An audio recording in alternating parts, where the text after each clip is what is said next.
Hi everyone, আসসালামু আলাইকুম। আমার বাসায় আজকে অনেক মানুষেরই সমাগম। এর কারণ কি আমি একটু পরেই বলছি, আপনারা একটু ভিডিওটা কষ্ট করে দেখতে থাকবেন।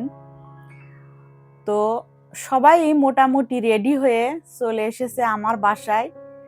আর যে বাচ্চাগুলা ছিল তারা যে কি আনন্দ করছিল, কারণ আমরা আজকে ঘুরতে বের হব লেট নাইট। তো আমার বাসায় সবাই একত্রিত আমরা হলাম, হয়ে হালকা একটু নাস্তা করলো সবাই। নাস্তা করে এখন আমরা বের হয়ে যাচ্ছি। রাত তখন 11:30 মতো বাজে। তো নিচেই আমাদের জন্য গাড়ি অপেক্ষা করছে, আমরা সবাই নিচেই নেমে এসেছি।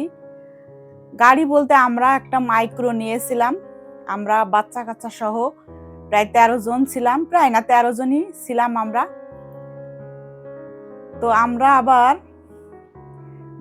আমাদের যে গ্রুপটা ছিল, গ্রুপের সবাই মিলে আবার একটু ছবিও তোলা হলো, একটু ভিডিও করা হলো। তারপরে আমরা গাড়িতে উঠে পড়ব। তো এখন এই যে গাড়িতে উঠা হচ্ছে, মাইক্রো বাসে আমরা সবাই মিলে উঠে পড়লাম। তো মাইক্রো বাসে যখন উঠলাম তখন তো মনে হচ্ছিল যে আমার সাথে যারা ছিল তারা আমার থেকে আরো বেশি ওরা আনন্দ পাচ্ছিল, কারণ আমরা আজকে যাচ্ছি মাওয়াতে যাব ইলিশ ভাজা খেতে।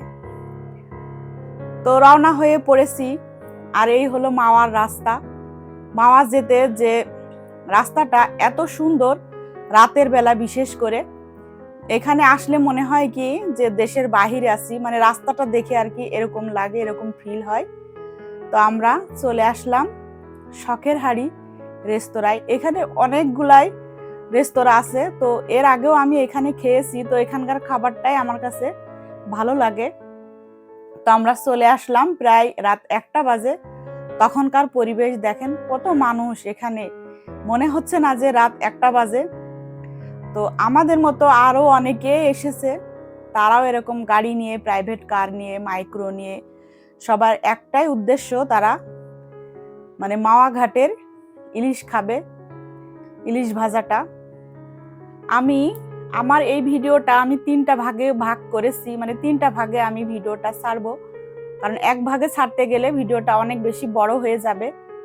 তার জন্য আমি 3টা ভাগ করে নিয়েছি। তো আজকে প্রথম পর্ব আমি মাওয়াতে আসলাম এই পর্যন্তই আপনাদের সাথে শেয়ার করছি, আর বাকি 2টা পরবর্তীতে শেয়ার করব।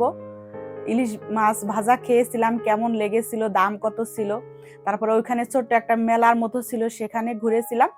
সবকিছুই আপনাদের সাথে শেয়ার করব, আপনারা একটু কষ্ট করে দেখতে থাকবেন।